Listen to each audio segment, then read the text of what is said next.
Alright, let's dive into something that's been haunting the back of my mind for a while now. You know how in Warhammer 40k, faith is everything. It fuels the Imperium, powers miracles, and justifies horrors. But what if I told you that one of the most beloved saints of the Imperial cult, one whose name is etched into hymns and battle cries, might not have been a saint at all? Not a martyr, not a prophet, not even someone who actually lived the life people claim she did. What if the entire cult built around her is based on a case of mistaken identity? Or worse, deliberate fabrication. This isn't just a one-off curiosity either. This story, this possibly false sanctification, forces us to look deeper at what the Imperial cult really is. Is it a structure built on truth and divine revelation, or a machine that molds reality into whatever the Imperium needs at the time? That's why this story matters. Because if one saint could be fake, if millions are kneeling before a myth, what does that say about the rest of it? And maybe more importantly, what does it say about us, the believers, the followers, the faithful? This isn't about her name, or even about who she might have been. It's about the system that allowed her to become what she is in the eyes of the Imperium. The blind spots, the silence around conflicting reports, the eerie ease with which a story can become scripture. Because in the 41st millennium, faith doesn't need truth to thrive, only belief, and the will to crush anything that contradicts it. So let's peel back the layers. Let's talk about the saint who might never have been. And in doing so, let's uncover what this tells us about the cold machinery of worship in the Imperium of man. The strange thing is, the story of this saint didn't begin in a cathedral or a war zone, or even a proclamation from Terra. It started small, whispers from a backwater world, half consumed by war and mostly forgotten by the administratum. Her name surfaced in Vox transmissions, in local sermons, in the hushed awe of survivors who swore that a divine figure had walked among them. A woman clad in firelight, untouched by the madness of war, speaking the Emperor's will. There were no official records, no verifiable pict feeds, just the accounts of a few planetary militia and the ecstatic writings of a single wandering preacher who compiled these visions into a litany. But here's the first red flag. The moment you try to pin down where exactly she first appeared, things get murky. Some say she rose during a siege on Jandris Prime, leading a ragged PDF regiment through a city consumed by heretics. Others claim she walked across the fields of Christoval, healing the wounded with a touch, surrounded by a chorus of birds. And yet others, completely disconnected from those theaters of war, report seeing her during the famine riots of Hakron's Reach. It's not like there were warp storms between these events either. These are just wildly inconsistent sightings, spread across different sectors, all conveniently aligning to the same vague descriptions. Now, if you're like me and you've spent enough time digging through hagiographies, you know that some inconsistency is normal. After all, records in the Imperium are chaotic at best. But this goes beyond foggy memory or transmission errors. It's almost like the myth was injected into multiple places at once, simultaneously, as if someone was planting seeds, hoping one of them would bloom. What's even more suspicious is the suddenness with which she became a household name in Imperial shrines. One moment, she's just a ghost story whispered by a few regiments, and the next, boom, her icon is being venerated on shrine worlds. Her effigy appears in cathedrals across the Segmentum Obscurus. Her name is included in the litanies taught to Schola Progenium pupils. How does that happen so fast in a galaxy that still uses parchment and quills for some bureaucratic processes? The only record of her official recognition by the Adeptus Ministorum comes from a single bulletin, an archival page signed by a low-tier confessor and rubber-stamped by a Segmentum bishop who was later declared missing in action. There was no grand announcement, no council of ecclesiarchs, just a rubber stamp and then a wave of fervor, as if someone fast-tracked her canonization under the radar. Some fans I've spoken to think this kind of origin points to something deeply off, like maybe she wasn't recognized because of miracles or martyrdom, but because someone needed her story to exist, a symbol, a rallying cry, a living myth to reignite faith on worlds slipping into doubt.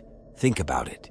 What better way to control morale than to insert a flawless figure who appears when all seems lost? Others go even further. There's this theory floating around the forums that she might have been based on several different people: battlefield psychers, heroic medici, even a rogue sister of battle who went missing in action. That maybe someone stitched those accounts together into a single narrative, refining the details into something holy. The process wouldn't even be hard. The Ecclesiarchy controls the flow of history. They decide what becomes dogma and what's conveniently forgotten. And then there's the name itself. Her name, though sacred now, doesn't appear in any family registries or Astra Militarum deployments. It has no high Gothic origin, no connection to saints of the old faith or martyrs of soul. It just appears, as if tailor-made to sound inspiring but vague, evocative but devoid of context. That's not how real history works. That's how branding works. Honestly, I find it both fascinating and unsettling. I want to believe in her. I do. Her story is inspiring. The idea that even in our darkest hour, someone divine can rise from the mud and flame. But every time I try to trace her steps, the ground vanishes beneath me. And maybe that's the point. Maybe she was never meant to be real. Maybe she was meant to be needed. And the fact that the Imperium needed her so badly, that should tell us something. Not about her, but about us. What really gets under my skin is how fast people started worshipping her, before anyone from the Ecclesiarchy even said a word. You'd expect the Ministorum to be the ones to push a new figure into public veneration, right? But in her case, it was the exact opposite. The cult sprang up from the soil like mushrooms after a toxic rain. Entire communities, isolated, broken, starving, just latched onto her image like it had always been there, like they'd been waiting for her all along. I remember reading one account from a farm world ravaged by raiders, where a local family supposedly saw her standing at the edge of their fields, bathed in golden light, warning them to flee moments before a bombardment. They built a shrine right there, out of burned plow parts and the scorched remains of their home. It wasn't fancy, just a circle of stones, a hand-carved symbol, and a promise. And within weeks, dozens more shrines popped up across that same agri-zone. People brought offerings, recited verses they claimed to have heard in dreams. It felt organic. It felt real in the way that myths sometimes do. What's wild is that these weren't coordinated efforts. These were different worlds with different languages, different threats, and zero communication with each other. And yet the same image kept appearing. The same name, the same acts of salvation. It's like the myth infected the new sphere itself, spreading not through words, but through fear, hope, and psychic resonance. Some folks even believe it was a warp echo, a mass hallucination imprinted on vulnerable minds in times of trauma. Honestly, that might make more sense than any official version we've ever been given. I saw someone on a forum call it faith by necessity, and that hit me hard, because it makes sense. In the grimdark hellscape of the 41st millennium, people are desperate for signs, for meaning, for proof that the Emperor sees them, even on some backwater hellhole. And when the Ecclesiarchy is too slow or too disinterested or too bureaucratically paralyzed to deliver hope, people make their own. They fill the silence with miracles. And maybe that's what happened here. A void in the soul of the Imperium, into which she stepped, whether she was real or not. And you know what? The Ministorum hates that. They don't like losing control of the narrative. Faith, to them, is a tool, a highly structured, tightly regulated system of belief. They tolerate saints, sure, but only when those saints serve the system. This spontaneous devotion, this grassroots adoration, it makes them nervous, because they didn't approve it. They didn't script it. It came from the people, and that's dangerous in a regime built on obedience. There's a pattern you can trace here. First the dreams, then the shrines, then the miracle stories. And slowly, it evolves. A few illiterate villagers become acolytes. The story gets passed to the next settlement, embellished, sharpened. Local leaders begin invoking her name before battle.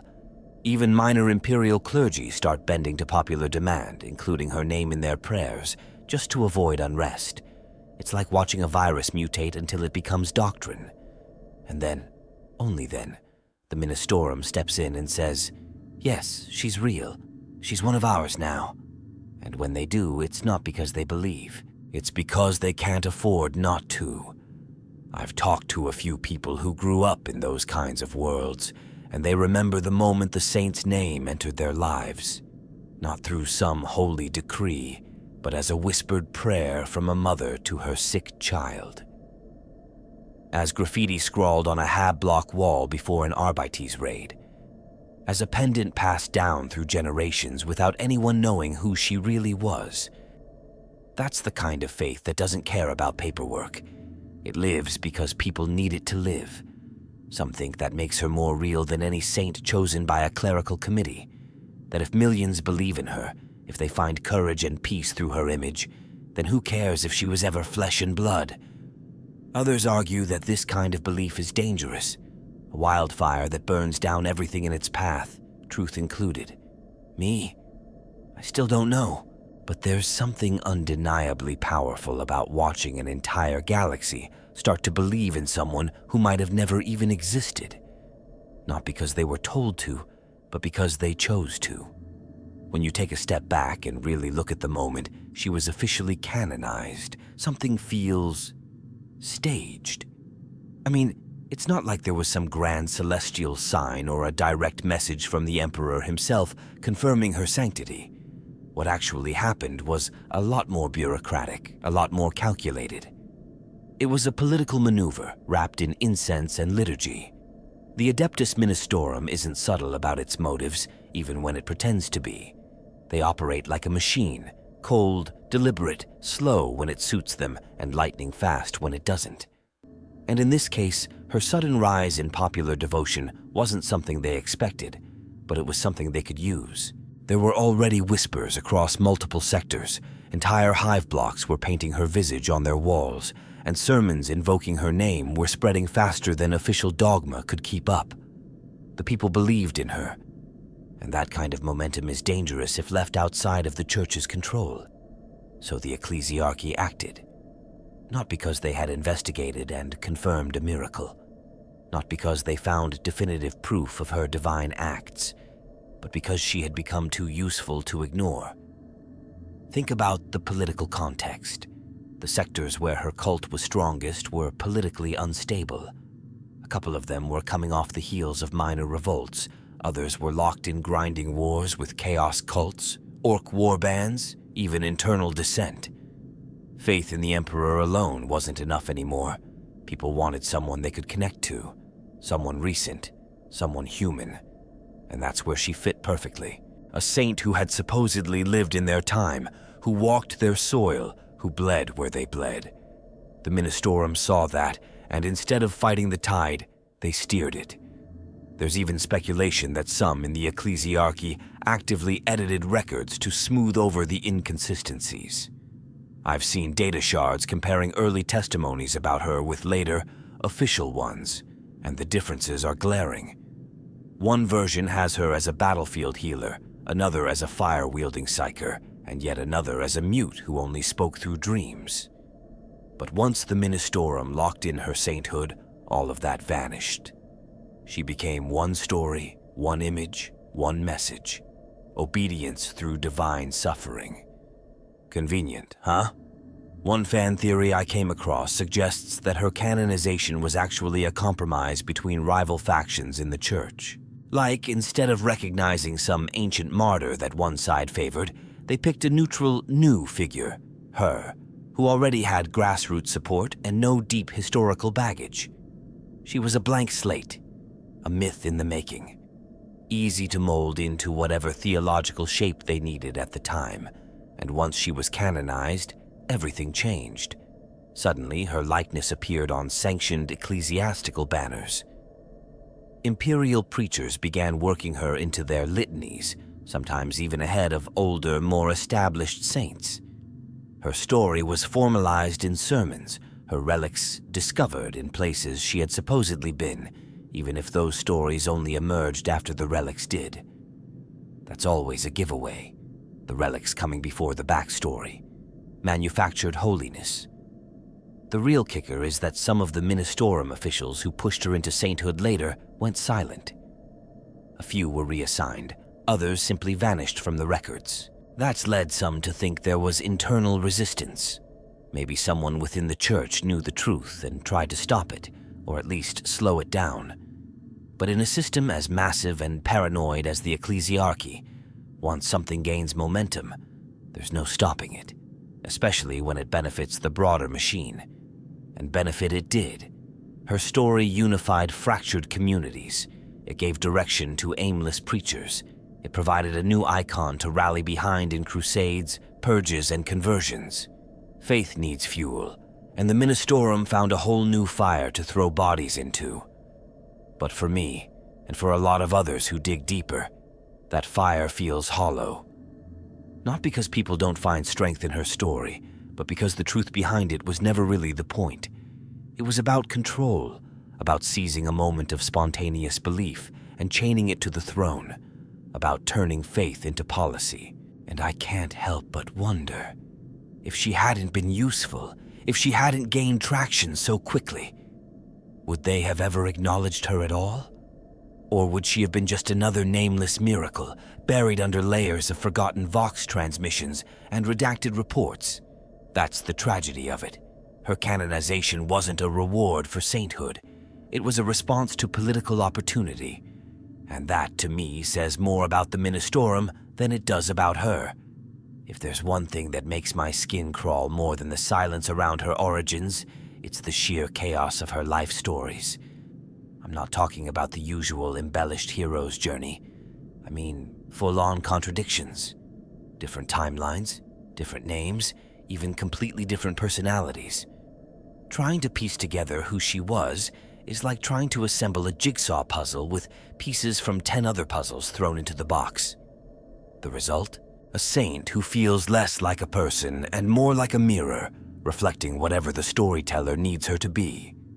In one set of accounts, she's a former sister of battle who went rogue after witnessing corruption among her own commanders.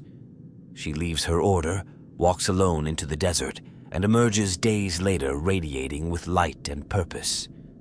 In another version, she's not even a warrior. She's a Medicae from a plague world who single-handedly treated thousands of victims, resisting the pull of Nurgle's rot through sheer will and faith. And then there's the strangest of them all, a story where she's a feral orphan who was raised by a group of wandering Ecclesiarchy penitents and without ever learning to speak, becomes a beacon for psychic visions across the Segmentum Pacificus. That's not variation, that's narrative schizophrenia, and it gets worse the deeper you go. The official hagiographies pick one version and run with it, the shining warrior priestess, draped in purity seals, smiting heretics with a blade of flame. But those early accounts, the ones that were scribbled in the margins of after-action reports and whispered between adepts, they don't match. Sometimes her appearance changes. Sometimes her name is misspelled or replaced entirely. Sometimes she dies in one story, only to reappear decades later in another, somehow unchanged. There's this fan-maintained data archive I follow, run by a guy who claims to have once worked for the Administratum's record-keeping corps. He's logged over 100 separate accounts of her life, gathered from old war logs, survivor statements, sermons, even rejected Ecclesiarchy manuscripts. And barely any of them align. He breaks it down into categories: healer, warrior, psyker, martyr, prophet, like trying to catalog a hydra. Each head tells a different story, but they all scream the same name. Some fans argue that this is just the natural evolution of legend. That oral tradition, scattered across a billion worlds, will produce variants. But I don't buy it. These contradictions aren't subtle.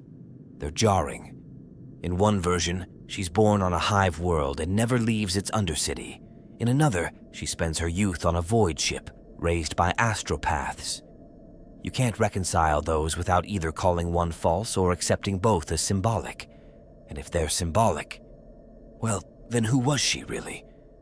A popular theory, and one I keep coming back to, is that she never existed at all as a singular person. That she's a composite, made from fragments of multiple individuals.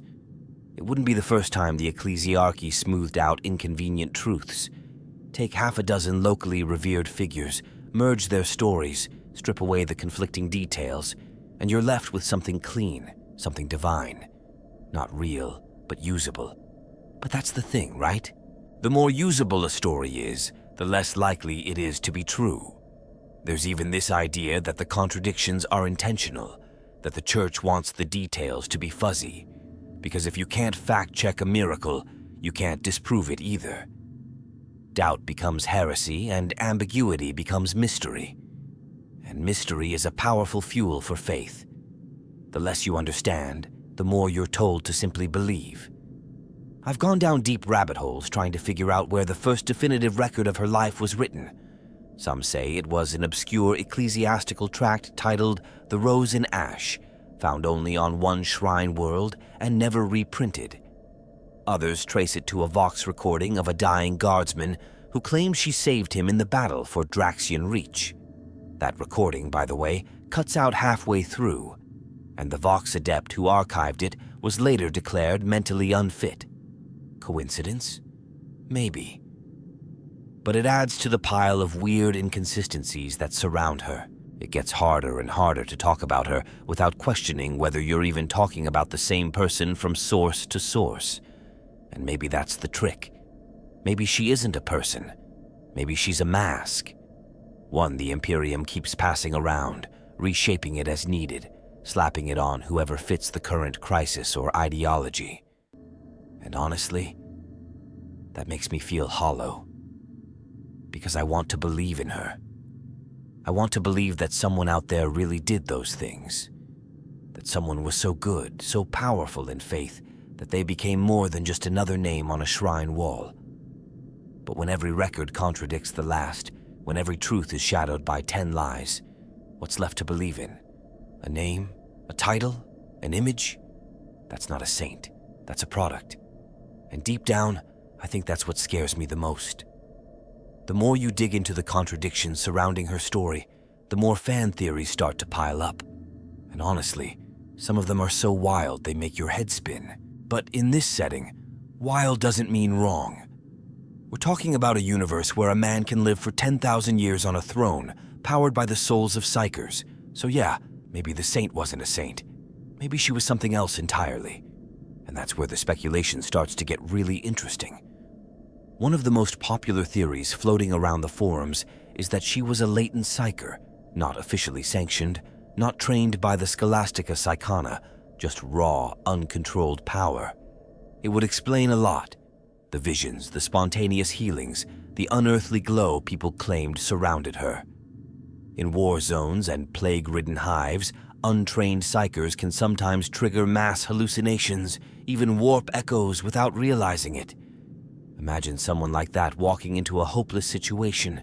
Desperate people would see anything they needed to see. A miracle, a saint, a savior. And if she was a psyker, that opens a whole other can of worms. Because the Ecclesiarchy has a complicated relationship with psychers. They revere sanctioned ones as divine tools, but demonize unsanctioned ones as heretical abominations. So if she was a rogue psyker who unintentionally created a cult around herself, the church would have had every reason to rewrite her history. Erase the dangerous parts, smooth out the psychic flares, and present her as a pure servant of the Emperor. Sanitized, safe, believable. Another theory, and this one's darker, suggests she might have been a fraud. Not just misunderstood, but deliberately deceptive. A con artist who saw an opportunity to manipulate people during a crisis. In a collapsing world, a woman claiming to channel the Emperor's will could rise fast, especially if she played her part well. Maybe she knew enough litanies to sound convincing. Maybe she staged her own miracles with pyrotechnics or chemical tricks. It wouldn't be the first time someone used faith as a weapon. And maybe, when things got out of hand and people started actually believing, The Ministorum stepped in not to stop her, but to absorb her into their system before it turned into a rebellion. Now, this next one is pure tinfoil hat territory, but I love it. Some fans believe she was a clone. Not metaphorically, not spiritually, a literal clone. A lab-grown individual created either by some off-the-grid Mechanicus cell, a rogue inquisitor, or even the mysterious biologist factions. A blank slate imprinted with fabricated memories, dropped into a war zone to test psychological manipulation through living symbols. There's even a story about a lost Mechanicus vessel that carried experimental holy avatars, gene-templated humans designed to resemble saints from ancient Terra myths. It sounds insane, I know. But if someone were trying to manufacture faith, wouldn't they want the perfect figure to rally around? Others tired to the old pariah projects. You remember those, right? The attempts to weaponize blanks, humans with no soul signature invisible to the warp. What if she wasn't blessed, but empty? The unnatural calm people reported around her, the way demons supposedly fled her presence. Maybe it wasn't holiness. Maybe it was the absence of warp presence altogether. Something the Imperium fears just as much as it needs. A living black hole of faith, paradoxically deified because people misunderstood what they were seeing. There are even whispers that she might have been a demon host. Yeah, I know. That one gave me chills the first time I read it too. The idea is that a warp entity, maybe even a minor undivided demon, inhabited her body but suppressed its own nature to manipulate mortals. Maybe it didn't act like the typical chaos monstrosity. Maybe it played the long game, posing as a saint to infect the Imperium with a lie. Some say her cult's symbols show subtle signs of corruption, lines that resemble chaos runes if you squint, prayers that end with odd phrasing.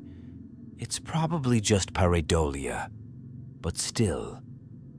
And then there's the fan theory that hits hardest, that she was real, just completely ordinary. A human woman who did something brave, maybe even something selfless, but nothing divine. Her image was hijacked, her deeds exaggerated, her story twisted until the original person disappeared behind a wall of gold leaf iconography. Maybe she was a Medicae who stayed behind during an evacuation to help the dying. Maybe she was a guard deserter who saved civilians during a chaos incursion. Someone doing what they could in a terrible situation. And when people looked back, they didn't see a woman. They saw a myth. Because in a galaxy as cruel as this one, no one wants a hero who bleeds and breaks. They want one who glows and floats. Me? I don't know which one to believe. I go back and forth. Some days I think she was a psyker whose powers got out of control. Other days I'm convinced she was a pawn, manufactured or manipulated. But the more I try to find answers, the more I realize the truth doesn't even matter anymore. The Church has already chosen the version it wants the galaxy to remember. And we're left picking at the bones, trying to piece together what might have really happened before the incense and parchment buried it all. Here's where things get truly unsettling. When you start to seriously consider the possibility that she didn't just accidentally become a saint, that she wasn't misunderstood or misremembered or a coincidence, that maybe, just maybe, she was made, not born, not chosen, manufactured. A figure sculpted from the top down, designed to inspire faith, obedience, and unity in places where traditional doctrine was starting to fail. Because as much as we talk about the Imperium as this ancient, creaking monolith of tradition, it's also terrifyingly good at adaptation, especially when that adaptation serves control. The moment you say that out loud, that someone created her, a lot of people immediately think of the Ministorum, and it makes sense. If any faction had the means, the motive, and the opportunity to fabricate a saint from whole cloth, it's the Ecclesiarchy. They already control the narrative of worship. They dictate which miracles are valid, which relics are holy, which visions are divine, and which are just madness. Creating a new saint wouldn't be some leap into heresy for them. It would just be a new chapter in the ongoing script they've been writing for 10,000 years. And if we're being honest, they've done worse. We've seen examples of saints being erased from history for political reasons. Statues pulled down, names stricken from scripture, entire cults purged when their stories no longer aligned with the party line. So why not the reverse? Why not elevate someone into sainthood when it suits a particular agenda? Especially if that someone never existed to begin with. No messy biography, no contradictions to clean up. Just a myth, pure and programmable. One theory that's gained a lot of traction lately is that her cult was planted intentionally in destabilized regions. The idea being that some crisis point sectors, plagued by revolt, despair, or the slow corruption of chaos, needed a miracle. Not an abstract sermon from Terra, but a living myth, someone who could walk among the people in stories, someone they could cling to. The deployment of faith as a psychological weapon, a morale booster with a halo. The theory gets even darker when you bring the Inquisition into the conversation. There's precedent, dozens of documented cases where the Inquisition has orchestrated entire belief systems, rewritten planetary histories, even faked prophecies to maintain control. And the Ordo Hereticus in particular has no problem using faith as both sword and shield. If they saw a region slipping out of the Emperor's light, would they hesitate to seed it with a fabricated saint? Not likely. And remember, the Inquisition doesn't need the Church's permission. They operate above and beyond the law of the Ministorum. If a radical inquisitor believed that a false saint could prevent chaos incursions or inspire loyalty in frontier worlds, what's to stop them? All they'd need is a few well-placed witnesses, some forged records, and a couple of miracles staged with clever use of psychers or technology. And suddenly, a legend is born. Then they let the people do the rest. Belief is viral. It doesn't need to be true to spread. There's even been some speculation that she wasn't just fabricated, but that her entire following was staged. Pilgrims who appeared out of nowhere, relics planted in sacred sites, even visions induced via administered chem extracts or hypnotic suggestion. The kind of thing that sounds ridiculous until you remember what the Imperium is capable of. Mind control isn't a sci-fi trope here. It's Tuesday for half the Mechanicus and a valid technique for inquisitorial psyops. Some fans point to inconsistencies in early miracle reports as evidence of this. They're too dramatic, too clean. People surviving orbital bombardments without a scratch. Entire villages saved by a single glowing figure who never appears again. It reads like propaganda, like someone wanted to make sure the story was unforgettable. Almost like someone was writing a myth in real time and couldn't resist going overboard. And if this is all true, if she was forged by hands in the shadows, then the most horrifying part isn't that people believe in her. It's that those who created her knew people would. They knew how desperate the galaxy is for hope, how broken most citizens of the Imperium are. They knew that if they whispered the right words into the right ears, the machine of faith would spin itself up automatically. That people would do the rest, build the shrines, tell the stories, spill the blood in her name. Maybe that's why so many of the original records are either missing or mysteriously redacted. Not because no one remembered her, but because someone doesn't want us to know where she really came from. Because if we ever found out who wrote the first verse of her hymn, we might stop singing altogether. And I know how cynical that sounds. I really do. But when everything points to a pattern, sudden fame, convenient miracles, sanitized biographies, rapid elevation to sainthood, how can we not ask the question, maybe she was never meant to save us? Maybe she was built to keep us kneeling. It's strange how fast she went from obscure myth to institutional pillar. These days, you can't walk through a shrine world or even a decaying hive spire without seeing her image somewhere, painted in cracked pigments on a chapel wall, carved into plasteel prayer tokens, etched in golden relief behind the pulpit. And what gets me is how seamlessly she's been folded into the broader Imperial cult, like she was always there, standing shoulder to shoulder with Saint Celestine and Sabbat, as if the galaxy didn't just start whispering her name a few decades ago. But it's not just decoration. Her image serves a function, a purpose. She's more than a saint. She's become a symbol of compliance, obedience, and unwavering loyalty under fire. Her likeness is found in Penal Legion barracks and frontline trenches, on recruitment posters for New Hive PDF conscripts, even broadcast through Auspex Vox feeds to civilian hab blocks. And always with the same message: she suffered, she obeyed, and through that, she was exalted. There's something eerily clean about the way her story is told now. Gone are the strange variations, the inconsistencies, the whispers of mystery. The modern hagiographies depict her as the perfect imperial citizen, humble, loyal, full of faith, and willing to throw herself into the flames for the emperor without hesitation. She doesn't question. She doesn't hesitate. She doesn't think for herself. She just believes. And that, to the Ecclesiarchy, is a golden blueprint for the average imperial citizen. And let's be real, that's incredibly convenient. In a galaxy where most people are one ration short of revolt, where entire worlds are held together by fear and doctrine, having a figure like her to point at is like having a moral cudgel ready to swing. You're suffering. So did she. She didn't complain. She didn't resist. Be like her. It's less inspiration, more emotional blackmail. Her story has been weaponized into a tool of social control, a pacifier that turns questioning into guilt and submission into virtue. I saw a Vox sermon once, one of those hardline Ecclesiarchy broadcasts they beam into hive blocks during curfew hours, and the entire thing was framed around her martyrdom. The speaker was fire and brimstone, quoting fabricated verses allegedly found in her final prayers. He ended the broadcast with this line: "The saint did not ask for answers.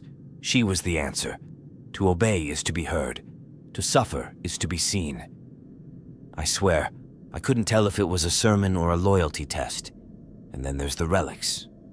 Don't even get me started on the relics. There are now officially recognized pieces of her bones in over a dozen cathedrals, finger joints, strands of hair, bits of robe, all perfectly preserved, all blessed, all absolutely impossible to verify. The faithful line up to kneel before these artifacts, to pray to a woman they believe bled for them. And whether or not she ever existed, their tears are real. Their belief is real. That's what makes it so powerful and so dangerous. She's also become a template for recruitment.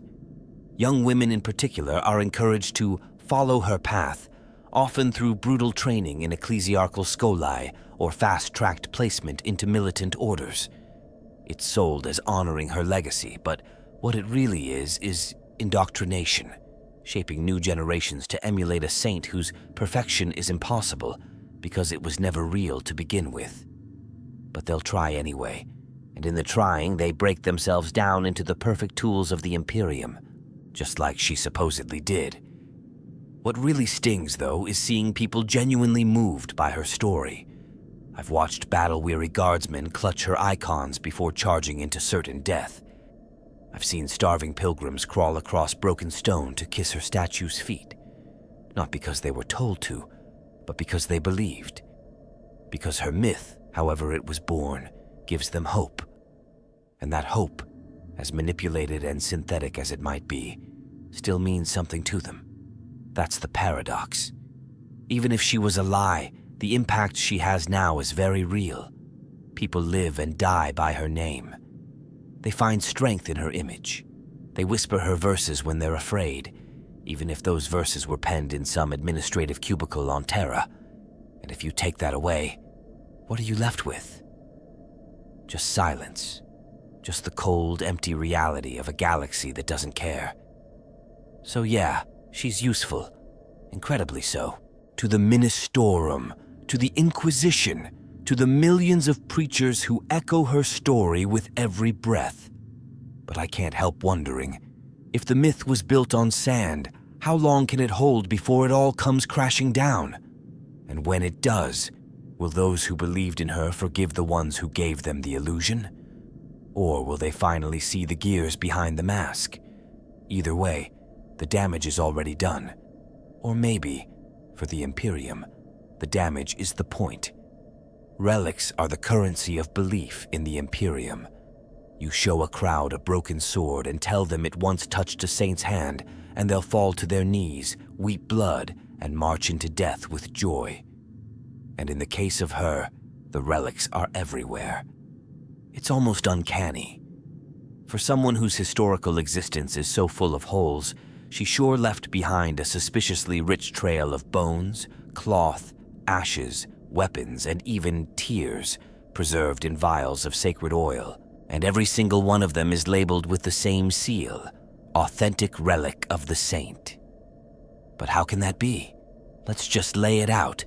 There are more than 20 fragments of her skull across the Imperium. 20. You don't need to be a scholar of Imperial anatomy to know that math doesn't work, and that's just the publicly acknowledged ones. Some private collections claim to possess her spine, her femur, her rib, and somehow it all adds up to 3 times the volume of a normal human. And yet, no one blinks. Because in the Church's eyes, a relic's power is more important than its provenance. It's easy to be cynical, to say it's all fake. Fabricated bones aged in chem vaults, cloth torn from random corpses and dipped in incense, even pieces of old las rifles passed off as her blessed weapon. And honestly, there's plenty of reason to believe that. Entire forge temples exist just to produce relic replicas, stamped with official sigils and certified by underpaid scribes who barely know who the saint even was. In many cases, the relic arrives before the story. A cathedral gets funding to build a reliquary, and only then is a suitable miracle attached to justify its presence. But here's where things get weird, and why I can't fully write it all off. Some of those relics do something. I've heard first-hand reports from guardsmen who claim that touching a fragment of her robe stopped their bleeding. Pilgrims say they've heard her whisper in their sleep after kissing her statue's feet. There are entire squads who swear their weapons glowed with divine fire after praying over one of her bones. Are they lying? Hallucinating? Maybe, but maybe not. This is Warhammer. Belief shapes reality, especially in the warp-saturated stew that is the Imperium. If enough people believe an object is holy, sometimes it becomes holy. It's not science. It's not logic. It's the brutal, terrifying metaphysics of the 41st millennium, where collective faith can punch holes in causality. And if a fake bone becomes a source of strength to 1 million worshippers, does it even matter that it's fake? One fan theory suggests that the relics act like psychic anchors, not because they came from her body, but because they're saturated with belief. Like each kneeling prayer, each tear, each death in her name leaves a psychic residue that accumulates over time. A holy contagion. The relic isn't special because of what it is, but because of what's been projected onto it. That's why 2 identical pieces of cloth, made in the same manufactorum, can have wildly different miraculous results depending on the fervor of the believers around them. Another theory, and this one creeps me out, is that the relics are deliberately seeded with warp-reactive material, tiny shards of nullstone, or even slivers of blank DNA, hidden inside bone fragments to create that numinous feeling when touched. A kind of sacred placebo with a real, tangible effect. Maybe the Mechanicus figured out how to trick the soul. Maybe the Inquisition did. Either way, the relic works, just not for the reasons the faithful think. And then there's the possibility that some of the relics are real. That there really was a woman who died somewhere in the galaxy, and that part of her was recovered. Maybe she wasn't a saint. Maybe she wasn't even extraordinary.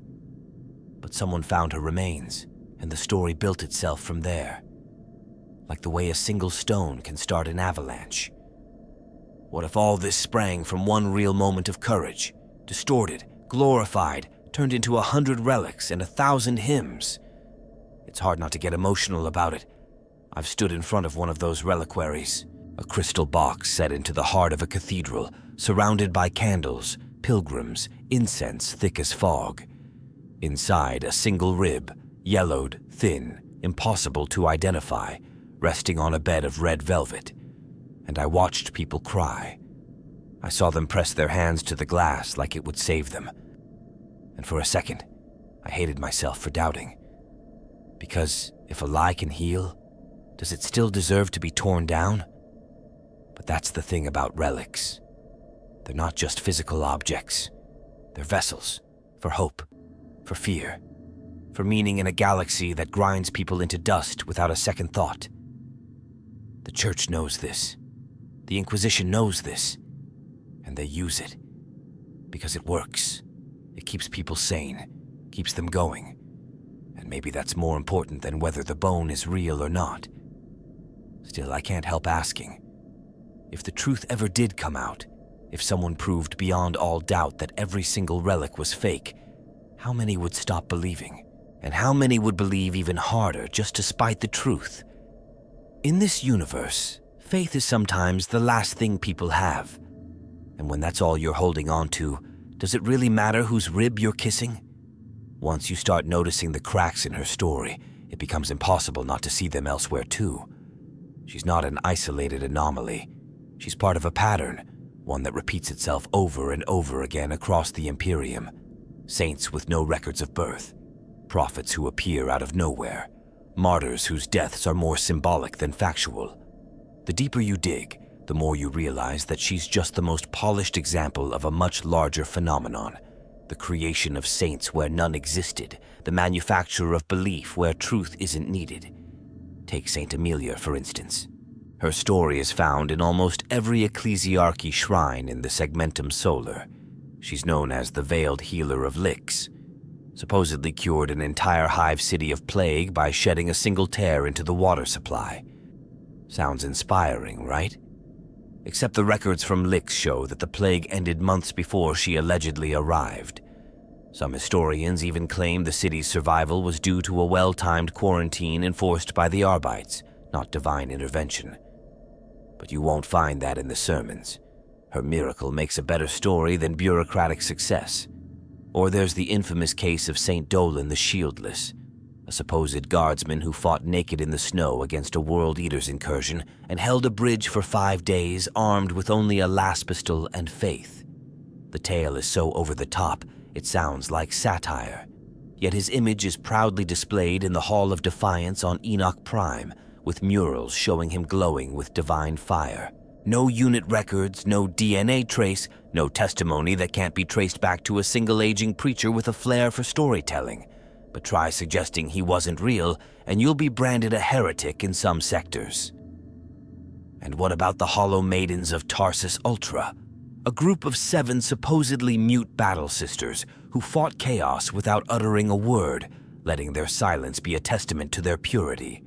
Only problem is, none of them show up in any order records, and the few battlefield logs we do have suggest they might have actually been Sisters Repentia.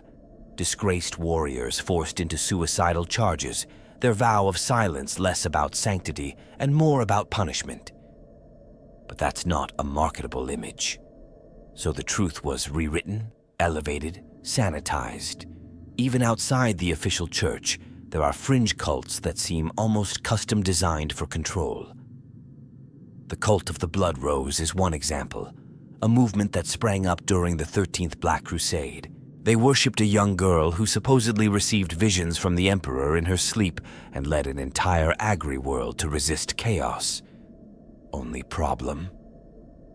Half of her followers were executed for heresy less than a decade later, and the girl herself vanished during a purge. But the cult persists, quietly endorsed in some sectors where morale is dangerously low.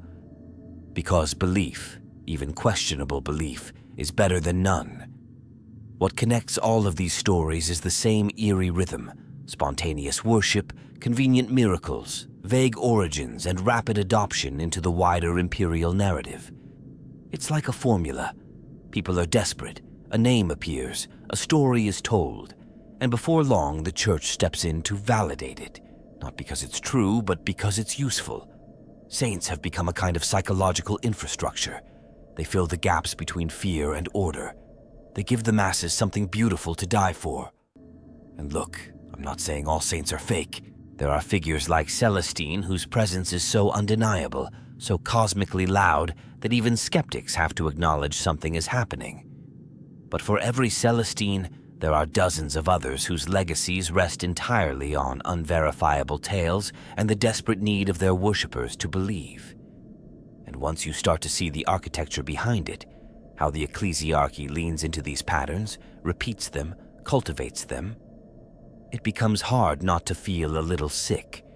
One fan I spoke with calls it miracle cloning, not in the literal genetic sense, but in the way the church replicates narrative structures across sectors. They take a suffering population, insert a figure of hope, wrap her in mystery, and watch the devotion grow. It's faith farming. And while it might keep people stable, it also robs them of something real, the raw, imperfect truth. Instead of believing in their own strength, they're taught to wait for a savior who may never have existed. And the worst part? It works. Again and again. The moment one saint is exposed as false, another rises to take her place. The cycle continues. Because belief isn't about truth in the Imperium. It's about survival. It's about giving the terrified, the broken, and the damned something, anything, to hold on to in the dark. Even if it's just a name, a face, a lie dressed up in golden robes. So yeah, she's not alone. She's part of a trend, a carefully orchestrated tradition of myth-making that runs like blood through the veins of the Ecclesiarchy. And maybe that's the most terrifying truth of all, that somewhere along the line, the church stopped finding saints and started building them. There's a strange comfort and a creeping horror in realizing that she might not be unique, that she's not a mistake or a rare fabrication, but part of a broader, deliberate system. Because when you start pulling at the threads of her story, you find others just like her, scattered throughout the Imperium, saints whose origins are just as foggy, just as suspicious, and just as meticulously maintained by the Ecclesiarchy. It's like once you've seen the pattern, you can't unsee it. And the more you look, the more it starts to feel like a trend, not of faith, but of narrative control. Let's talk about Saint Jenna of the Silent Veil. Her story is revered across 3 sectors. A humble agri-worker who allegedly rose up to lead a planetary rebellion against a chaos cult using nothing but a pitchfork and scripture. Sounds incredible, right? And it is. Almost too incredible. Because when you start tracing the origins of her legend, you find a weirdly clean paper trail, all coming from a single archivist cell in the Ministorum. Every record, every testimony, every miracle associated with her originates from that one group. There's no variation, no natural myth building. It's like someone drafted her entire life in one sitting and distributed it galaxy-wide. Or take the case of St. Chiron the Bound. According to popular legend, he was captured by Xenos raiders and refused to speak for an entire year until he was finally freed, at which point he delivered a single phrase that sparked a system-wide crusade. Pain is the Emperor's question. Obedience is the answer. That line is everywhere now, inscribed in ecclesiarchal schools, burned into the walls of penitents' cells, even sung as a hymn. But no one knows where it came from. His existence is based entirely on that one quote, repeated endlessly, but with no context, no birth records, no planetary origin, no proof he was even a soldier, just a phrase. And yet he's been sanctified, worshipped, used. Then there's Saint Talitha, the Undimmed, whose bones are apparently scattered across 9 shrine worlds. She's said to have walked through the fires of Gathalon untouched, her robes never singed. But the firestorm in Gathalon, recorded in Mechanicus data as a plasma detonation that incinerated everything. There were no survivors, according to that same report. No structures left standing. So how did she walk out of it? Or did she? Because curiously, the earliest mentions of her don't appear until several decades after the event. No eyewitnesses, just stories. And from that void, a saint is born. You start to realize there's a kind of template at work, a blueprint for sainthood that repeats again and again. Humble origins, unprovable miracles, a conveniently moral message, a martyrdom or disappearance. And then relics, always relics.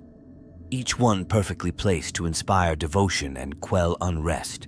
It's so systematic that you almost wonder whether there's an entire department within the Ministorum whose job is to create these figures when needed, to patch morale, to unify faith, to distract from uncomfortable truths.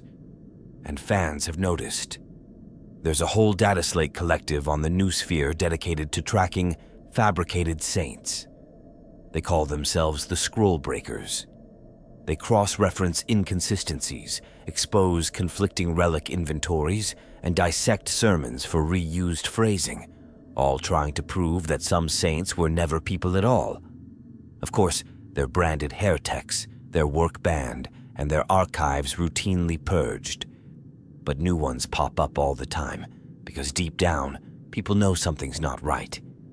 There's even a disturbing theory circulating that suggests some saints were recycled. That is, their identities were stolen from forgotten martyrs, wiped of detail, and reintroduced with new narratives to fit the current era. One fan pointed out that the description of Saint Malthius the Crimson Redeemer almost perfectly matches an earlier obscure martyr named Brother Lucien of the Firehold, right down to their supposed dying words and style of weapon. Only difference? Malthius was canonized. Lucian was forgotten. The story didn't change, only the name did. And maybe the most tragic example is Saint Verida of the Hollow Steppe. Her cult spread rapidly across a dozen systems during a plague outbreak. People believed she was the soul of the Emperor sent to walk among them. They followed her blindly, even when it meant refusing aid from the Astra Militarum because Verida would protect them. It ended in mass starvation and deaths by the thousands.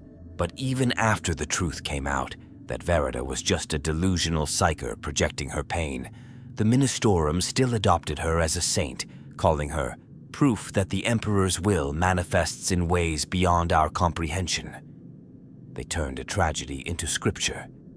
I don't know what's worse, that people keep believing or that the system keeps needing them to, because these saints, real or not, become foundations for entire belief structures.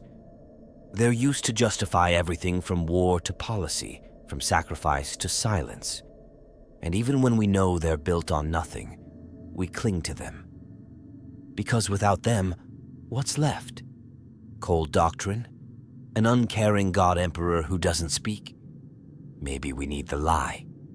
Maybe the lie is the truth in some twisted Imperium-shaped way.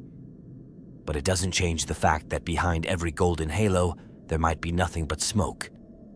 And behind that smoke, hands, carefully building a mask, carefully writing another name into the Book of Saints. So why does this story matter?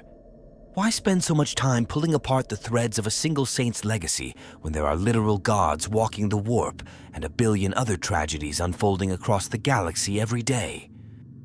I think it's because her story, whether real, fake, or something in between, shows us something deeply uncomfortable about the nature of faith in the Imperium. Something most people would rather not look at too closely, because it forces us to ask, is our faith built on truth or on the need to believe no matter what? Her legend, in all its glory and contradiction, is a mirror, a reflection not just of the saint herself, but of the people who built her myth, and of us, the ones who keep that myth alive. It reveals just how desperate the Imperium is for symbols. Not heroes, not truth, but symbols. Things that can be used, mass-produced, etched onto banners and whispered in prayers, even if those prayers are addressed to a name that might have never belonged to a real person. And yet, there's a strange, haunting power in that, because belief itself has become its own kind of miracle. In a galaxy where everything is pain, where hope is a resource scarcer than promethium, even a lie, especially a lie, can become salvation. Her story shows us how the Imperium survives not by clinging to facts, but by manufacturing meaning. By giving people something, someone, to believe in, even when all logic screams that they shouldn't. But there's danger in that too. When the line between truth and myth vanishes, it becomes harder to tell if what we're kneeling before is divinity or control. When faith is shaped from the top down, massaged, corrected, edited, it stops being personal. It becomes policy, a tool of governance, not a flame in the soul. That's what scares me most about her. Not that she might be fake, but that her story is too perfect, too convenient. A tale built not to inspire reflection, but to command obedience. And it makes me wonder, what would true sainthood look like in the 41st millennium? Would it be someone who dies quietly helping others, unnoticed by any scribe or priest? Would it be a guardsman who refuses to execute civilians during a purge, knowing it will cost him his life? Would it be a void-born girl who saves her crew in silence without ever hearing the name of the Emperor? People like that exist. I've seen the records. I've heard their stories whispered in the dark corners of underhives and between vox lines on dying worlds. But no one builds cathedrals for them. No one turns them into relics. Because their kind of holiness isn't useful. So maybe this isn't just a story about a saint who never was. Maybe it's about all the saints who could have been and weren't. The forgotten, the inconvenient, the ones who didn't fit the narrative. And maybe we have a responsibility not to tear down belief, but to ask harder questions about what we're believing in and why. I'm not here to tell you to stop praying to her.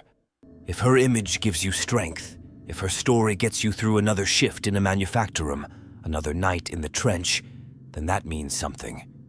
That matters. But I'm asking you to look deeper, to think about who benefits from the stories we're told, to consider whether faith should be handed to us like a ration pack, or whether it should be something we find for ourselves in the quiet, in the dirt, in the struggle. Because maybe the most sacred thing in the Imperium isn't a glowing statue or a golden bone behind glass.